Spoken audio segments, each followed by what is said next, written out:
Bismillahirrahmanirrahim. Assalamualaikum warahmatullahi wabarakatuh. Sobat Easy dimanapun Anda berada. Alhamdulillah hari ini kita kembali di agenda di acara khusus ya. Special Talk Inisiatif. Hari ini insya Allah ada beberapa pembahasan yang akan coba kita diskusikan dengan ekspertis yang insya Allah sangat pakar di bidangnya ya. Ini pembahasan yang berkaitan dengan kondisi Indonesia saat ini. Tapi ini bukan seputar politik ya, tapi seputar yang berkaitan dengan BMKG ya, terkait dengan cuaca, berkaitan dengan kualitas udara seperti apa. Nanti kita akan bahas tuntas dengan ekspertis yang datang langsung dari BMKG. Namanya kita sapa ya, namanya Pak Siswanto. Assalamualaikum Pak Sis. Waalaikumsalam Pak An. Sehat Pak? Alhamdulillah. Harus sehat ya Pak ya? Harus sehat. Harus sehat nih, DPW harus sehat luar biasa nih. Ini kalau lihat dari background latar belakang pendidikannya, teman-teman sekalian ini luar biasa nih. S1, S2, S3-nya sains semua ya Pak Sis ya. Dilahap semua ini. Luar biasa. Dan baru menyelesaikan doktoral di tahun ini. Luar biasa nih. Selamat Pak atas pencapaiannya. Terima kasih Pak An. Alhamdulillah. Alhamdulillah. Pak Sis boleh sedikit cerita ya. Ini kita akan bicara terkait dengan kondisi kita saat ini ya.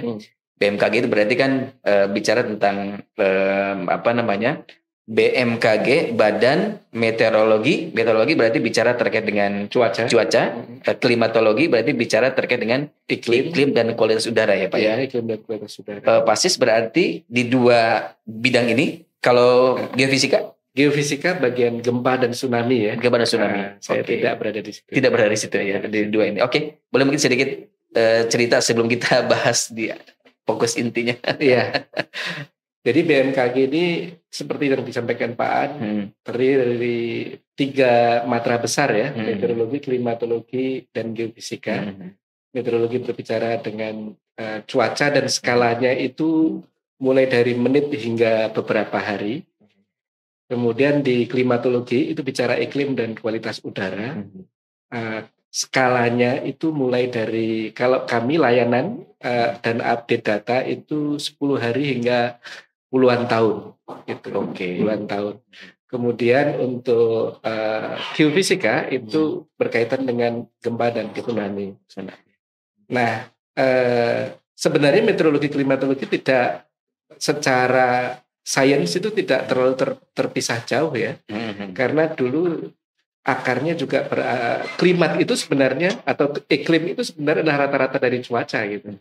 Makanya ketika kita berbicara tentang iklim, perubahan iklim, maka sebenarnya itu adalah berbicara pula perubahan dari sisi cuaca, tetapi dalam jangka waktu yang panjang. Oke, sih masih nggak relevan ya. Walaupun mungkin dari bidangnya itu sedikit berbeda karena ini kalau geofisika bicara terkait dengan gempa dan tsunami. Ya. Oke. Nah, sekarang kita ingin melihat fenomena yang terjadi di Indonesia nih Pak ya. Ini kan sudah mulai merebak ini. Kalau secara data kekeringan sudah mulai merambah di mana-mana itu ya. Tercatat banyak sekali kalau saya catat ini di beberapa bulan ke belakang sejak Mei ya ada 22% wilayah. Ya ada Aceh 3 zona. Mungkin boleh juga Pak disampaikan zona itu maksudnya apa gitu ya. Kemudian Banten ada 6 zona begitu ya. Kemudian di bulan Juli juga ada 10% wilayah. Agustus 4% wilayah. Termasuk juga bulan September yang bulan ini kita rasakan ya. Terjadi di mana-mana. Ini apa sih yang terjadi sebenarnya Pak? Ini kita sering mendengar fenomena El Nino ya. Mungkin boleh sedikit bercerita Pak. Ya. Jadi sebenarnya kalau Indonesia ini kan mengenalnya 2 musim ya. Musim hujan sama musim kemarau. Musim hujan dulu orang sering menengarai dengan bulan-bulan yang berakhiran dengan ber. Walaupun tidak bisa digeneralisir seperti itu, sebab ketika September itu masih ada banyak wilayah yang bahkan baru memasuki musim kemarau. Itu musim ber itu sudah sesuai dengan kajian atau cocokologi? Cocokologi ya. Kan sebenarnya makanya September, Oktober, November, Desember ya, Januari, Februari katanya musim hujan itu enggak, justru puncak musim hujan itu adalah di bulan Januari Februari biasanya. Gitu. Oke. Untuk di wilayah Jawa ya. Walaupun untuk wilayah yang lain berbeda. Kemudian musim kemarau itu terjadi di pertengahan tahun biasanya, di bulan Mei, Juni, Juli, Agustus. Agustus biasanya, Juli, Agustus ini puncaknya hingga September di beberapa wilayah lainnya. Nah, apa yang sekarang terjadi di beberapa daerah yang dilaporkan sedang mengalami kekeringan, gitu ya, ada zona kekeringan ya, yang sampai kebutuhan air bersihnya sangat terbatas dan tidak tercukupi sehingga butuh bantuan, gitu ya. Nah, itu sedang berada dalam puncak musim kemarau. Kalau sekarang masuk puncaknya atau? Ya, sekarang masih puncaknya. Masih puncak, ya. Jadi Agustus September itu merupakan puncak dari musim kemarau, terutama untuk wilayah Jawa, Bali, Nusa Tenggara. Ya, sebarannya. Terutama untuk wilayah ini tuh puncaknya di bulan Agustus dan September. Tapi di sisi lain, iklim kita itu beragam sebenarnya. Bahkan di Aceh sekarang sudah masuk musim hujan. Nah, kaitannya dengan El Nino. El Nino ini sebenarnya fenomena yang tidak terjadi setiap tahun, gitu ya. Dan tempat kejadiannya itu jauh dari Indonesia, yaitu di Samudra Pasifik. Jadi El Nino ini adalah kondisi di mana Samudra Pasifik bagian tengah dan timur itu menghangat, lebih hangat dibanding normalnya, sehingga di wilayah sana itu terkonsentrasi penguapan dan pertumbuhan awan-awan hujan. Jadi kemudian di Indonesia merespon kondisi yang terjadi di Samudra Pasifik bagian tengah dan timur itu dengan meningginya suhu permukaan laut di beberapa bagian, terutama di bagian timur dan bagian selatan. Ini sebetulnya, mohon maaf, sebetulnya secara wilayah itu tidak merata ya Pak ya? Tidak merata. Oke. Jadi Indonesia ini musim kemarau, kenapa ketika El Nino itu menjadi lebih kering ya? Karena respon terhadap El Nino yang terjadi di Samudra Pasifik itu dengan lebih dinginnya suhu permukaan laut di wilayah timur dan selatan. Itu kenapa umumnya yang sedang mengalami kekeringan ini adalah wilayah timur dan selatan, yaitu Pulau Jawa, kemudian sampai Nusa Tenggara ya, terus Sulawesi juga bagian selatan, Kalimantan juga bagian selatan. Walaupun memang ketika puncak musim kemarau bulan Agustus yang lalu misalnya sampai September pertengahan kemarin, wilayah-wilayah seperti Riau, Kalimantan itu juga masih mengalami kemarau, sehingga di sana juga kekeringan itu bisa berpotensi menimbulkan dampak lain, dampak karhutla gitu. Ya, karena kering dan udaranya panas gitu ya. Seperti itu. Nah, nanti dampak kekeringan itu akan selesai manakala sudah datang musim hujan. Nah, gitu. Itu fenomena alam ya pasti ya. Nah, untuk memastikan ini informasinya perlu ada kemungkinan ini sebetulnya musim kemarau lagi puncak-puncaknya ini juga bergeser nih secara timing. Ya. Ini perkiraannya kemungkinan sampai kapan sih Pak? Ya. Jadi untuk sebagian kecil wilayah, bulan-bulan ini sudah ada yang masuk musim hujan. Contohnya Aceh, Sumatera Utara ya. Tetapi memang sebagian besar wilayah sedang mengalami musim kemarau. Nah, musim kemarau diprediksikan karena ada faktor El Nino, dia menjadi agak lebih panjang dibanding normalnya. Atau dalam kata lain terjadi keterlambatan datangnya musim hujan. Nah, untuk wilayah Jawa hingga Nusa Tenggara Timur ya, kemudian Sumatera bagian selatan ya, kemudian Kalimantan di bagian selatan, Sulawesi bagian selatan, itu diprediksikan akan memasuki musim hujan itu baru di bulan November gitu, atau Oktober akhir seperti itu. Jadi yang biasanya Oktober itu sudah pada musim hujan itu agak bergeser beberapa minggu hingga sebulan gitu ya, hingga beberapa bulan itu terjadi di bulan November Desember. Dan BMKG kemarin sudah merilis perakiraan musim hujan di tahun ini hingga tahun 2024, dan sebagian besar wilayah itu akan memasuki musim hujan di bulan November ya. Kemudian puncak musim hujannya itu di bulan Februari. Gitu. Jadi memang yang musim kemarau biasanya hanya berhenti sampai September. Saat ini ada beberapa daerah yang mengalami hingga Oktober. Gitu. Oke, ini kalau lihat dari peta sebaran sekarang semakin meluas ya Pak ya. Nah ini Yang kekeringan. terutama kekeringan. Nih rekan-rekan sekalian, ini Pak Sis ini sebagai peneliti bidang meteorologi dan klimatologi subkoordinat bidang produksi informasi iklim dan kualitas udara ya.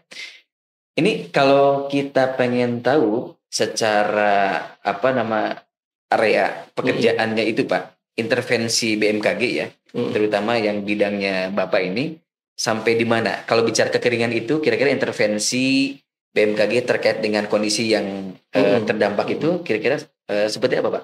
Ya, jadi BMKG sesuai dengan Undang-Undang Nomor 31 Tahun 2009 ya, punya tugas pokok dan fungsi untuk menyampaikan informasi terkait meteorologi, klimatologi, dan geofisika. Nah, di dalam informasi itu berdasarkan Perpres nomor 67 tahun 2018 kalau tidak salah, itu juga bahwa menguatkan tupoksi yang ada di undang-undang tadi itu adalah BMKG berkewajiban untuk memberikan peringatan dini. Oke. Jadi peringatan dini berarti peringatan dini akan adanya potensi bahaya yang kalau tidak mendapatkan respon itu akan menjadi bencana. Bisa menjadi bencana. Kalau jadi bencana kan takdir ya. Yeah. Nah, dalam hal kekeringan ini sebenarnya sejak rilis awal musim kemarau di bulan Mei yang lalu, BMKG sudah memberikan peringatan dini berupa potensi kekeringan yang diakibatkan oleh El Nino ini, karena bersamaan dengan aktifnya El Nino di Samudra Pasifik. Nah, El Nino yang pernah terjadi di Indonesia tahun 97 tahun 2015 ya, itu El Nino kuat. Itu telah nyata gitu ya, menyebabkan kekeringan yang cukup signifikan di beberapa wilayah gitu ya. Sehingga kehadiran El Nino di tahun ini juga menjadi semacam alert gitu ya, warning, peringatan bahwa semua pihak harus merespon, memberikan respon untuk melakukan aksi dini. Nah, disitulah peran BMKG ketika peringatan dini sudah disampaikan ya, sampai ke misalkan suatu kabupaten level kekeringannya sampai mana peluangnya gitu ya. Jadi maka itu harus mendapatkan semacam respon aktif yang namanya early action ya. Jadi kalau topik dari GPDRR tahun lalu yang bersidang di Bali itu kan kemudian memunculkan satu jargon internasional namanya early warning for early action. Jadi peringatan dini itu harus mendapat respon berupa aksi dini. Aksi dini itu oleh semua pihak, semua kementerian lembaga dan semua pihak yang terkait, terutama pihak-pihak yang terkait dengan kebencanaan. Nah, sehingga kementerian lembaga yang terkait misalnya yang bekerja di sektor air, sektor pertanian, kemudian sektor kehutanan dan lahan gitu ya, mereka sudah memiliki semacam langkah-langkah preventif gitu untuk menindaklanjuti peringatan ini dari BMKG. Nah, termasuk juga lembaga-lembaga kemanusiaan ya dalam hal ini itu mungkin juga bisa memanfaatkan peringatan ini BMKG itu untuk mereka menyiapkan langkah aksi dini seperti apa yang harus dilakukan. Nah,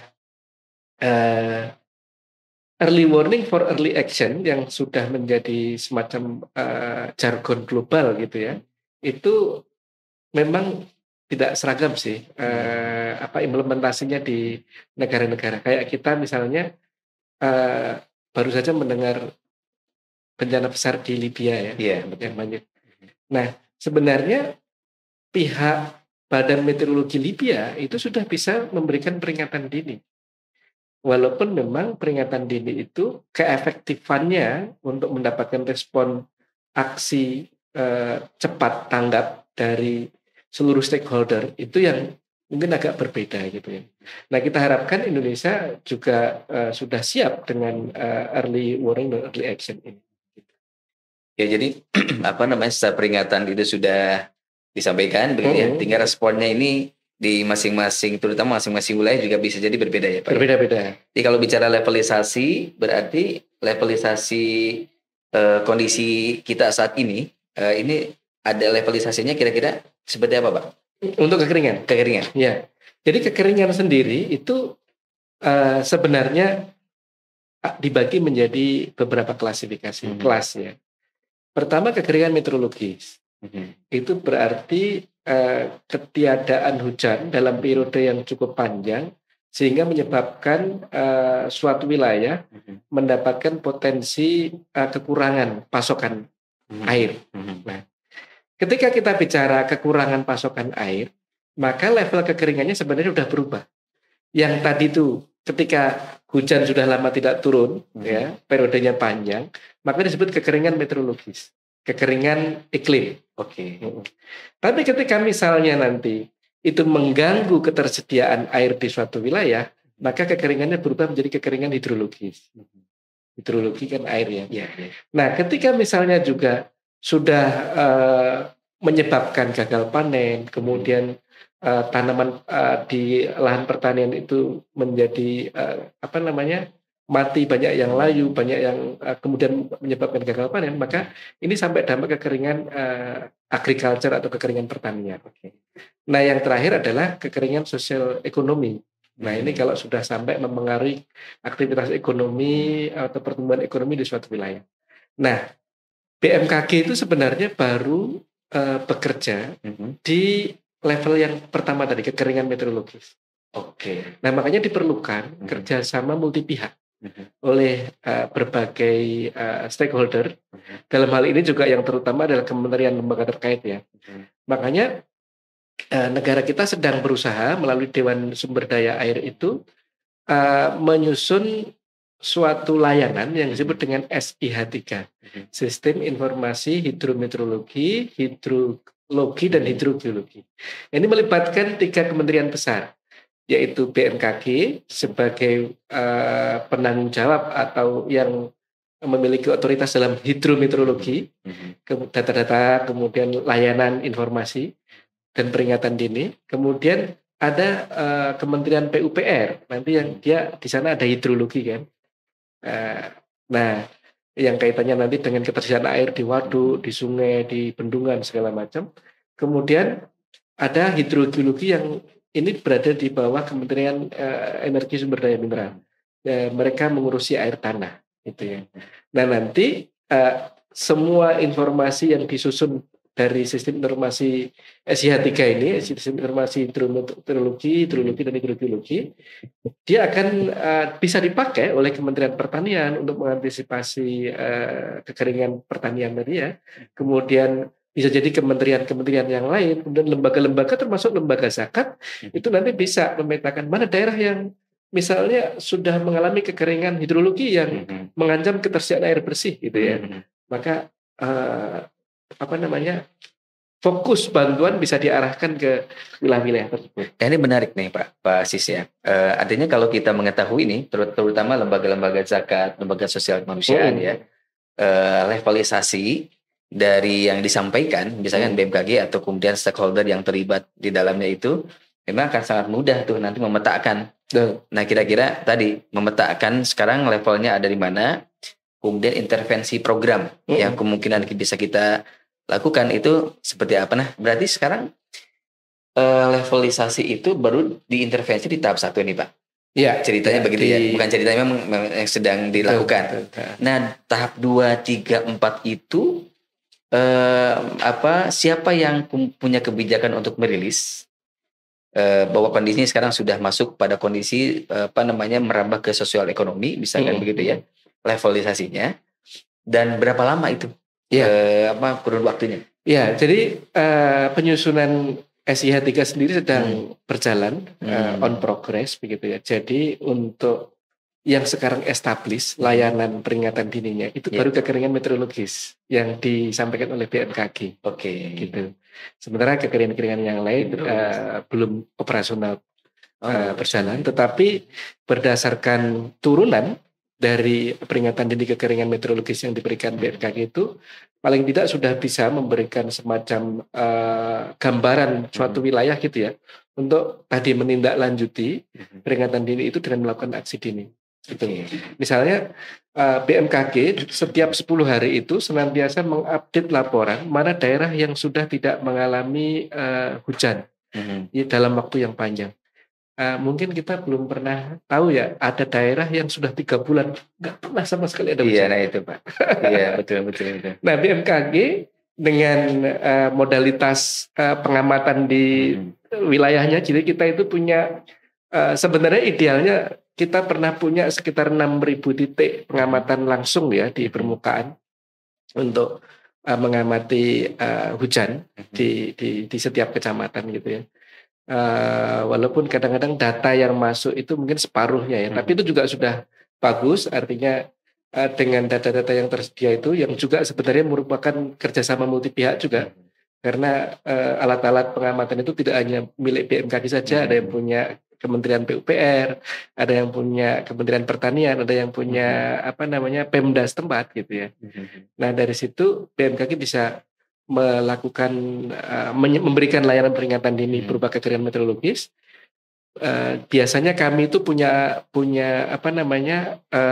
updating tiap 10 hari didasarkan pada berapa lama suatu daerah tidak mengalami hujan, kemudian bagaimana prediksi untuk 3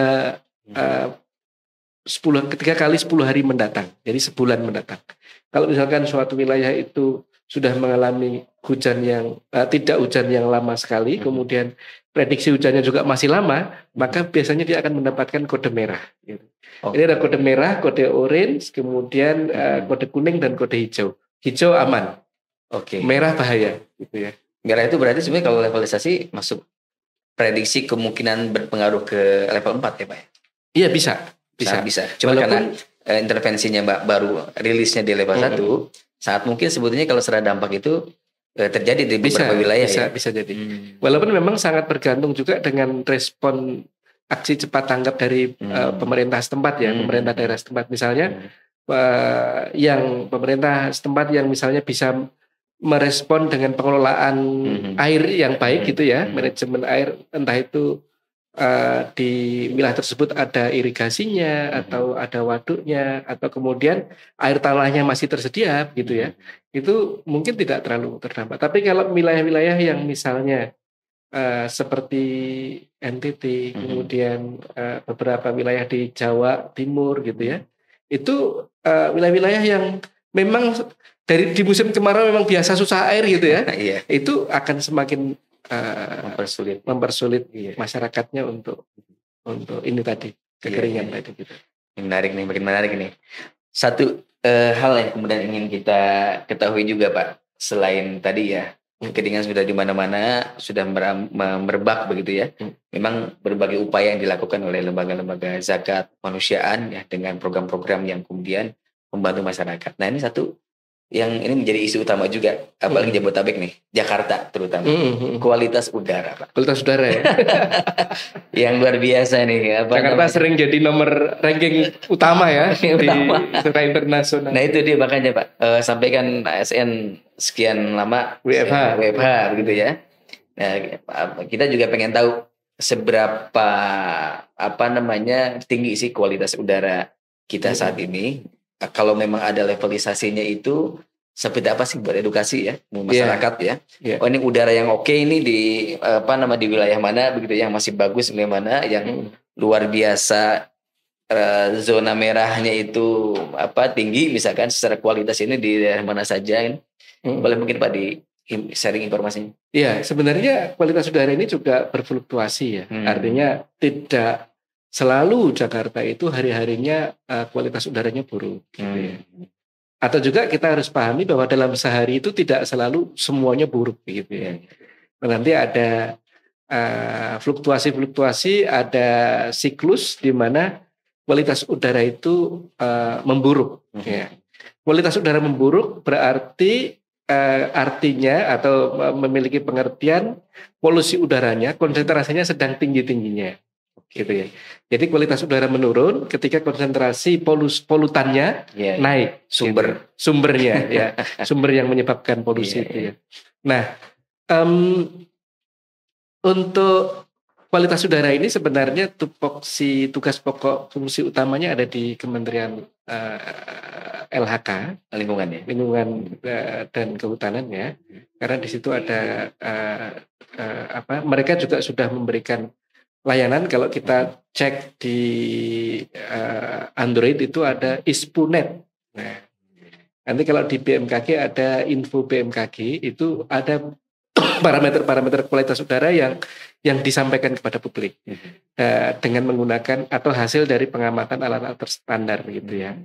Kemudian untuk di luar yang resmi ada juga beberapa lembaga lain, misalnya kayak Nafas ID, kemudian EQAir, sama ada juga beberapa platform yang menyediakan informasi kualitas udara, tetapi sebarannya mereka lebih rapat karena berbasis kepada alat-alat yang low cost sensor ya, sensor dengan berbasis harga rendah gitu ya. Mohon maaf, saya itu dulu. Oke. Jadi kembali ke saya ini informasi ya. Sebentar Pak. Oh iya. Belum selesai yang kualitas udara ya. Jadi sebenarnya di musim kemarau itu kualitas udaranya bukan meningkat. Polusi udaranya bukan meningkat. Tidak meningkat sebenarnya. Sebenarnya Jakarta ini karena sumbernya itu untuk polusi udara ini kan tetap ya, transportasi, kemudian ada beberapa pabrik pembangkit listrik yang menggunakan energi masih fosil gitu ya, batu bara di sekitarnya, kemudian juga dari pembangunan infrastruktur kadang-kadang itu juga melepaskan partikel-partikulat kecil gitu yang menjadi sumber polusi juga. Nah, kalau dari sisi sumber kan fix ya, artinya tetap gitu ya, walaupun dinamikanya mungkin nanti tergantung kepada misalkan seberapa volume beban transportasi itu mungkin hari ke hari kan mungkin agak berfluktuasi. Pagi, siang, malam juga berfluktuasi. Nah, yang menjadi masalah itu adalah ketika musim hujan, konsentrasi partikulat polutan yang ada di udara ini turun karena dibawa oleh hujan, diluruhkan oleh hujan, dibasuh oleh hujan. Nah, ketika musim kemarau hujannya nggak ada, gitu kan? Sehingga polusi ini tetap mengambang di atmosfer. Itu menyebabkan kenapa dia tinggi, gitu. Karena nggak ada yang membasuh. Berarti salah satu penyebab polusi udara itu juga musim kemarau ya? Bukan penyebab, tetapi yang menyebabkan. Yang menyebabkan. Atau yang menjadikan dia itu konsentrasinya tinggi karena tidak ada yang melarutkan. Karena nggak ada hujan. Jadi kalau seandainya ada hujan, sebenarnya konsentrasi polutan itu bisa diturunkan. Itu mengapa kemarin ketika misalnya kita sedang tinggi-tingginya karena ketiadaan hujan yang panjang, maka BMKG bersama BRIN bersama TNI AU melakukan modifikasi cuaca berupa penyemaian awan untuk hujan. Tapi itu juga bergantung ada awannya enggak. Kalau yang karena harus modifikasi cuaca berupa hujan buatan itu syaratnya harus ada awan yang disemai. Kalau nggak ada awan nggak bisa. Terus makanya kemarin ada alternatif berikutnya yaitu melakukan waterbombing dari pesawat ya. Jadi intinya menurunkan air dari ketinggian pesawat untuk tadi. Terus ada juga menggunakan mist generator yang ditaruh di atap-atap gedung tinggi. Nah, intinya gimana caranya supaya air itu turun dari atas ke bawah membawa partikel polutan sehingga konsentrasinya turun. Itu salah satu upaya juga untuk menanggulangi ya. Betul. Paling tidak mengurangi musim kemarau yang lumayan panjang ini. Tapi yang paling efektif tetap hujan alam. Baik Pak, ini kembali ke kondisi yang kemudian disebabkan tadi fenomena El Nino tadi ya. Kalau di Indonesia kan tercatat kurang lebih 31 kecamatan, 7 kota kabupaten ya. Kekeringan seperti ini, boleh Pak Sis menyampaikan saran kira-kira seperti apa untuk masyarakat nih mengantisipasi ya. Karena ini kondisi terjadi yang kita juga baru memperkirakan kemungkinan selesainya. Belum tahu juga sampai kapan ya. Tapi kalau prediksi kan sudah tadi Pak Sis menyampaikan begitu. Ya, insya Allah November sudah ada sudah kelihatan ya. November sudah ada hujannya. Walaupun belum besar dan nanti puncak musim hujannya itu di bulan Februari ya, Januari Februari ya. Seperti itu. Nah, untuk masyarakat bagi masyarakat ya pertama tentu ketika di musim hujan kalau memang masih ada air yang bisa air tanah yang bisa diambil ya di kebutuhan sehari-hari, berarti harus ada gerakan hemat air. Gerakan hemat air. Gerakan hemat air. Kemudian beberapa wilayah yang di situ misalnya ada waduk dan irigasi, tentu ketersediaan airnya masih cukup ya. Itu barangkali juga daerah-daerah yang tidak mengalami kekeringan, mungkin bisa juga membantu daerah-daerah lain yang saat ini sudah mengalami krisis air itu dengan tadi sedekah air gitu ya. Programnya isi berarti kan ya, programnya isi. Terus kemudian walaupun musim kemarau kan tidak berarti tidak ada hujan sama sekali. Nah, kayak kemarin kita melihat di Sumatera, kemudian ada kalanya atmosfer kita itu ketika musim kemarau pun ada awan-awan yang karena fenomena tertentu, fenomena dinamika meteorologi tertentu, itu ada awan-awan yang bisa menurunkan hujan. Ya. Ketika ada gelombang ekuatorial atmosfer yang sedang aktif gitu, biasanya muncul tuh potensi hujan. Kayak kemarin juga gitu ya. Nah, ketika ada hujan, usahakan dipanen atau disimpan. Mungkin masyarakat juga bisa menyiapkan wadah-wadah, tandon-tandon yang ditaruh di luar gitu ya. Jadi ketika hujan, walaupun sedikit itu masih bisa ditampung gitu ya. Terus kemudian selain hemat air, sedekah air, kemudian panen hujan atau tampung hujan ya. Kemudian yang berikutnya kan ini kaitannya dengan kualitas udara ya. Ketika musim kemarau biasanya konsentrasi polutan sebenarnya tidak meningkat, tetap seperti itu, cuma nggak ada yang basuh aja gitu ya. Nah, perlu ditambah dengan penangkap polusi udara. Nah, penangkap polusi udara ini apa? Sebenarnya selain air ada tanaman, gitu. Jadi tanaman-tanaman hijau yang dia itu ketika proses fotosintesanya itu membutuhkan partikel-partikel kecil untuk fotosintesa, misalkan kayak gas karbon dioksida atau partikel karbon dioksida yang berguna untuk fotosintesa ya. Kan begitu ya, ketika tumbuhan itu sedang berfotosintesa, dia menangkap CO2 dari atmosfer. Dimasukkan, selain kemudian bersama sinar matahari dan air, maka dimasak oleh tumbuhan menciptakan buah glukosa gitu kan. Nah, berarti di situ ada semacam pelepasan dan penyimpanan dari polusi udara atau yang sebenarnya CO2 masuk ke gas rumah kaca ya, tetapi dia juga merupakan bagian dari polusi udara. Nah, semakin banyak tanaman berarti kan semakin banyak tangkapan CO2 dan juga zat-zat yang lainnya atau polutan-polutan yang lainnya. Nah, makanya gerakan penghijauan lingkungan itu juga penting. Kan kita sudah sering mengenal ada tanaman-tanaman tertentu yang dia memiliki penyerapan CO2 atau gas ataupun partikulat lainnya itu lebih efektif. Pak An punya lidah mertua? Kayaknya sih ada, Pak. Lidah mertua ada di Bandung, Pak. Itu bukan lidah mertua beneran ya? Sansevieria ya? Iya. Sansevieria. Kemudian ada juga tanaman-tanaman lain yang dia itu memang bagus untuk ditaruh di sekitar daerah yang load transportasinya tinggi. Di rumah juga bagus begitu. Jadi seperti itu, Pak. Baik. Wah, ini sebetulnya kalau kita kupas tuntas terus bisa panjang ini. Luar biasa. Paling tidak kita mendapatkan informasi ya sebagai edukasi buat kita semuanya. Pertama, edukasi terkait dengan kondisi kita saat ini. Yang kedua, edukasi juga tadi masukan dari PASIS, kira-kira termasuk lembaga-lembaga zakat, lembaga kemanusiaan, program apa yang kemudian tepat bisa di-develop gitu ya, untuk bisa mengantisipasi atau bahkan mengintervensi di saat sebelum, saat atau setelah begitu ya. Karena kan kalau secara penelitian itu sudah bisa kelihatan, siklusnya kelihatan ya Pak ya.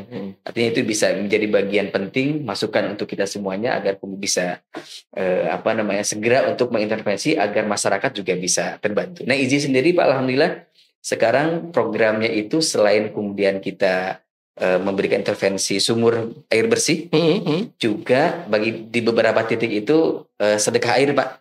Oke, Ya, sekarang sudah hampir 1 juta liter sedekah air yang kemudian kita bagikan untuk masyarakat. Targetnya hingga nanti akhir insya Allah targetnya itu minimal 10 juta liter itu bisa dirasakan oleh masyarakat yang terdampak kekeringan. Di Maros kemarin itu bahkan luar biasa ceritanya, bukan sekedar di musim kemarau, bahkan 40 tahun menanti untuk adanya ini sumur air bersih, Pak. Oh, 40 tahun, bayangkan. Jadi masih banyak titik-titik yang kemudian masyarakat Indonesia bukan sekedar bicara kemarau yang terdampak, tapi juga kondisi yang luar biasa ya, membutuhkan intervensi dari masyarakat Indonesia yang bisa ditampung oleh lembaga-lembaga zakat, lembaga kemanusiaan untuk kemudian di-create, di-develop program-program yang lebih menarik, kemudian ini bisa dirasakan oleh masyarakat Indonesia. Baik, Pak Sis, ini sudah di ujung acara. Boleh saya nanyakan, Iya. Pak? Oh ya, boleh Pak. Nah, ini untuk ini juga. Pak, kalau lembaga-lembaga zakat dan lembaga kemanusiaan itu ketika melakukan perencanaan aksi kemanusiaannya, itu menunggu permintaan, demand, atau dia sudah memiliki inisiatif, misalnya, oh saya tahu daerah sana akan berpotensi mengalami ini, maka saya berinisiatif untuk ngecek ke sana dan kemudian memverifikasi kalau memang mereka butuh bantuan, itu berarti kami akan salurkan ke sana. Itu menunggu atau berinisiatif? Ini kan kalau program itu ada 2 ya Pak ya, ada intervensi langsung yang sifatnya charity, ada yang kemudian dia lebih kepada fokus pemberdayaan, pengembangan. Jadi kalau lembaga kemanusiaan, lembaga zakat memang basisnya adalah asesmen, Mbak. Asesmen itu berarti kita ingin memastikan data yang dibutuhkan oleh masyarakat apa. Yang kedua, sumber informasi yang bersifat sekunder. Sekunder itu berarti informasi yang kita serap dari berbagai sumber yang valid, termasuk BMKG salah satunya. Jadi makanya BMKG, kemudian juga stakeholder lain yang berkaitan dengan kebutuhan masyarakat itu menjadi basis developnya program di lembaga zakat dan lembaga kemanusiaan, Pak. Jadi memang tidak serta-merta langsung intervensi di situ, tapi memastikan pertama kondisi saat ini seperti apa, mengambil dari berbagai sumber, termasuk juga kalau saat ini BMKG ya salah satunya. Yang kedua, kalau yang sifatnya jangka panjang itu memang asesmen, Pak. Jadi kita mengakses terkait dengan kondisi kebutuhan masyarakat di situ seperti apa, sehingga intervensi program itu tepat sasaran. Nah, sebenarnya saya tadi pengen itu juga mempromosikan ya. Tadi kan saya cerita tentang bahwa di BMKG itu sudah ada informasi-informasi yang mungkin bisa menjadi data sekunder atau bahan sekunder untuk melakukan inisiatif itu. Nah, Pak An, kalau misalkan pengen tahu, misalkan ini saya tunjukkan sudah punya aplikasi info BMKG belum? Harusnya ada, Pak. Harusnya ada. Nah, di situ nanti cek di iklim, kemudian cari namanya hari tanpa hujan. Nah, cari yang warnanya merah aja, Pak. Nah, di warna merah itu, kalau warnanya itu sampai merahnya darah begitu ya, itu berarti sudah lebih dari 2 bulan hujan. Teman-teman dari lembaga-lembaga kemanusiaan bisa misalkan, daerah sana itu berdasarkan laporan BMKG sudah mengalami ketiadaan hujan paling panjang, berarti barangkali mereka membutuhkan. Nah, ketika begitu ada langkah inisiatif, kalau saya lihat gitu ya, seperti atau saya cari laporan dari daerah tersebut seperti apa kondisinya.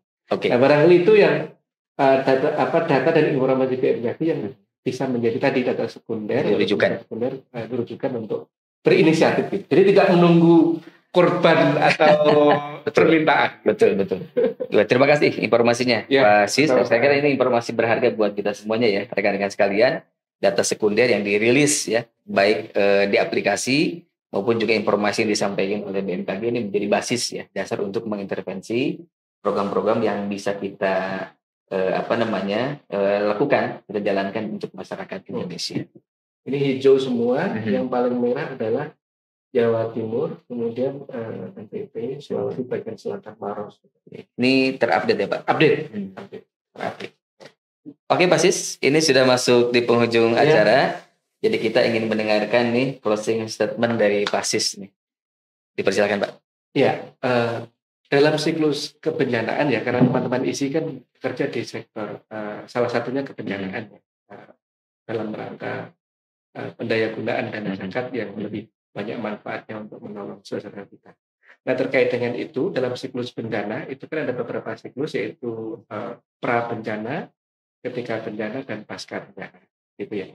Nah, dalam kaitan kesiapsiagaan masyarakat untuk lebih tangguh menghadapi bencana, maka peran memahami peringatan dini yang dikeluarkan oleh BMKG, tidak hanya peringatan dini, tetapi juga segala informasi yang di situ terdapat potensi bencananya atau bahayanya yang bisa menimbulkan bencana, maka perlu dipahami.